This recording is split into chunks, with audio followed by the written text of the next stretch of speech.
Hello, hi, welcome to today's video. My name is Valentine or at Kalamival Karibu Sana. If this is your first time here, welcome, welcome, welcome. This is where we tell stories, and I just wanted to share with you my healing journey because trauma has kind of affected me in a lot of ways, and I don't want to be in the shadows anymore. I don't want to hide in the dark. So I am a survivor of gender-based violence, and I was trying to explain that to one of my producers today, and she asked me, "Val, uko sure?" I'm like, why would I be unsure about something like that? But in her defense, honestly, I can say very serious things, very grave things, very lightly. So inakanga either ni jokes ama nimekosea na kenye nimesema. No, it's very true. The truth, and nothing but the truth. So the thing that I have been thinking about today is trying to marry the fact that my father hurt me like deeply, deeply. Because again, I want to make sure you understand that I'm not trying to tell you my problems are bigger than anyone else's. In fact, I have leo kwa set nimesikia mashida zingine hata mi sikuwa na expect niambia kitu kaa hiyo, but I just want to explain and I just want to let it all out. So my father deeply hurt me, and he was the first man in my life. So that kind of domino affected all the relationships I've had since then. But I loved him, fiercely. He was mine. Like, he was very flawed. He would beat me near unconsciousness, but I didn't have another dad.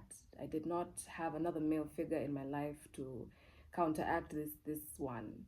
Like, I didn't have someone. So now wangu alikuwa very soft spoken, so it was very strange for me to explain sasa pia wenye walikuwa namjua that huyu mtu, hey, ikifika usiku usijui Dr. Jekyll and Mr. Hyde, I don't know. Hey.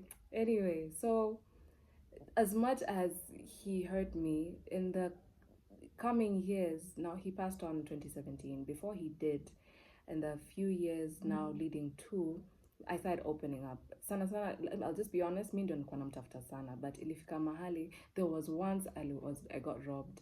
Nilikuwa natembea, nilikuwa nimetoka Museum Hill, and nilikuwa nafanya show fulani. Yeah, I used to be a stage actor. Nimemiss theater bwana, but that's not here or there. So nilikuwa natoka hapo, nilikuwa napitia Ngara, na ni usiku, si ati usiku wa manane, but gizani. I didn't know at the time kuna njia zingine hufai kupitia. So I was going alafu nikapigwa tisa like the from behind. Kwanza akikuja hapo akining'ata, me I thought it was jokes like nini tunacheza game ziko. By the time I was realizing I was being robbed by the guys, I was sliding down like I was losing consciousness. Yes, and I was it was so dramatic. Kwanza kulikuwa na nyesha, nakumbuka nilikuwa nashika my umbrella is the only thing I went home with. Jo alichukua simu, alichukua bag yangu, although alikuwa adhani bag ilikuwa na gadgets, ilikuwa tu na nguo. Yes. Anyway, so it was a very dramatic time. So God bless that nduthi guy who helped me, by the way. Juu nilimwomba, I'm like, guy, unaona sina pesa but nimetoka kuibiwa. Kaa tunaweza unipeleke tu mahali. I'm so sure unaweza kulipa kenye unataka, please, kindly, and thank you. So on the way, nilikuwa naenda kwa mom, but on the way I was trying to call my dad. My dad never used to pick up numbers he does not know. So I had to call and call and call and call. So by the time he was picking up, juu nilimpigia simu,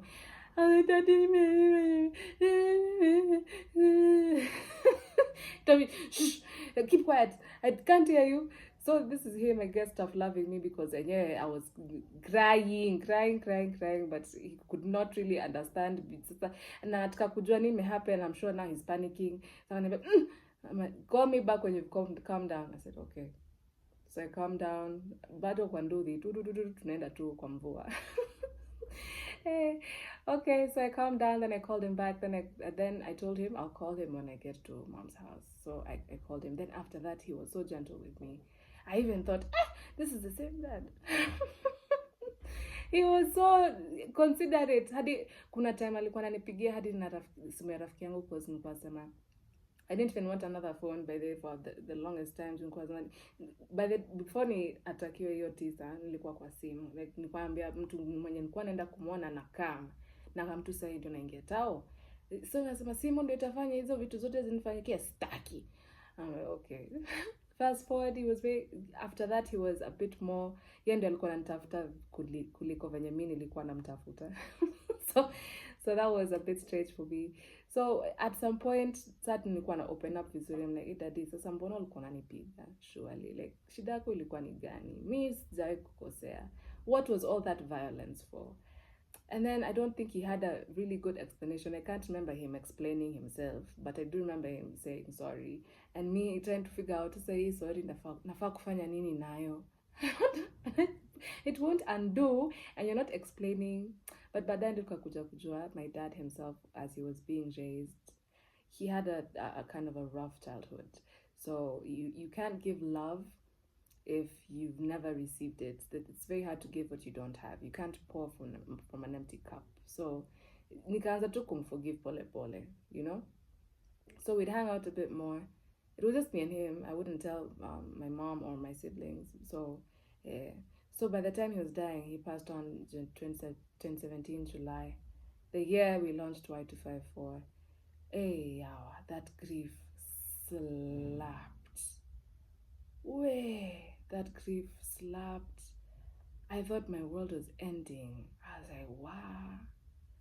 Way. I was so angry with him. Like, who told you? Who told you to die? Who gave you permission? Alafu si ati alikufa ati natural causes ama alikuwa mgonjwa. No, he was killed. And then when they were telling me the news, I was just, what? I was so confused. And for a span of time, na ujue sikuwa nimeacha kazi. Hata I remember my producer at the time alikuwa anajaribu kunipea leave ndio niende home. Kamuliza hata mkinipatia hii leave, nenda kufanya nini kwa nyumba? Nilie, let me work and just let me move until nigonge ukuta, then I'll take that leave you're so generously offering. So I just go to work. Alafu kazi yangu naona ni kuentertain, I'm on TV, so it's smiling. So it was a lot of being two-faced. On the camera, I'm smiling and I'm happy, tunacheka, enjoyment. And then I'd go home and I'd just, nilikuwa na have conversations na yeye kwa akili. And nilikuwa namtetesha, like, shida yako ilikuwa ni gani? Sasa ona sasa, just when we're about to be friends, you go and get yourself killed. What is your problem exactly? Oof. Anyway, but also nilikuwa najiuliza, this person who used to beat me all the time, hadi nasikia tu nachoka, like saa simuniue basi. Simuniue kama ni hivi anaona sasa ameenda na saa nashindwa hata kulala. I think today's conversation is centered around grief. And grief is disrespectful. It's not a straight line. Grief ni hivi. Like when you wake up and then you're okay and then you do something and then small trigger. Nilikuwa naona hata kuna mtu alijaribu kunipeleka out. Their heart was in the right place, but my mind and myself, my psyche were not. Nilikuwa naona pool table. My dad used to like to play pool a lot. Hadi nikaanza kupractice. In fact tulikuwa tushindane, ni vile tu alipass kabla tufanye hizo vitu zote, but nilikuwa tu naona pool table trigger. Na imagine tuko out. Grief is just so horrible. Terrible. Whew. Yes, alright. So I am feeling like this video today was about just accepting that grief is bad and don't fight it. Don't fight grief. And grief also, I've come to learn, is not just losing a person, someone close to you or someone who's not close to you. Mtu wako ama someone very close to you can lose someone who's close to them na bado feel your grief by empathy, I guess. But grief is also moving away, starting a new life. Now you miss home, you're homesick. Grief can be losing a job. Grief can be so many different things. Experiencing loss, hata graduate, maybe like you've something that umeshinda kufanya maybe for years and years. Now that normalcy is gone, so you're dealing with a sense of loss.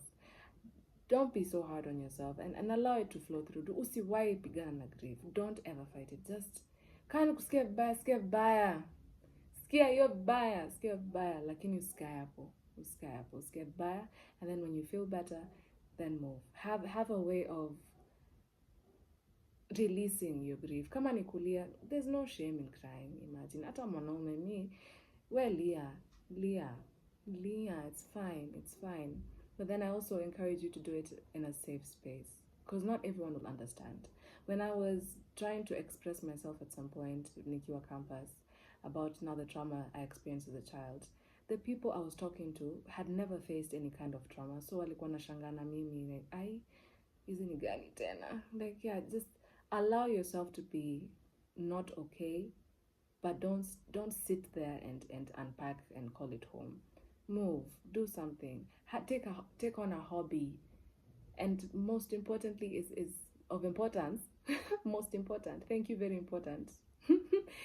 is to make sure you have a safe space around you. Talk to someone. Kama ni dini, talk to your religious leader. If counseling works for you, do that. If you know, if it's someone, an elder person, wherever you come from, just do it. But don't be alone. Don't face it alone. We're not meant to live this life alone, Aki. Usikubali. Ni sawa. Yes. Moral of the story today. Don't do it alone. Don't do it. Because for sure there's nothing new under the sun. Nothing new under the sun. So kama unapitia kuna mtu mwingine pia amepitia. And yeah, it's gonna be okay. Unaona saa hata mimi na heal. I'm 33 years old. How long has it taken me to start talking about things that happened in my childhood that I'm now realizing have severely affected myself as an adult, how I interact with people, the fact that I'm so afraid to take risks. Sometimes I feel paralyzed in one spot. Even when I can see things are changing and maybe my seasons are telling me now, Val, it's time to move on. Even that's freaking me out. Well, meanwhile, it could be meaning something very good for me. That maybe na sasa tumefunga hii mlango, another one will open. If not, we'll jump through a window. I mean, just talk to someone. Talk to someone who is mature and will give you a very safe space. Nisao, and do not do it alone. And you are loved all the time, even if you don't feel it. And usiende mahali, don't give up, especially when you have, severe thoughts of self-harm. Hey, reach out, nani, usikubali kukaa peke yako. And also, nimeona, as I'm interviewing people, naona wasanii, some of them, if they feel like they have been betrayed in one way or another, I don't know if that's a very strong word, well, they turn to their music. So they write it out, they express themselves through their art. So I'm sure there's some way you can express yourself. Hey, please don't do it alone, kindly. Yes. Yeah, I hope to see you in the next video. Thank you for listening. And now, penda sana sana sana, and you are very much loved.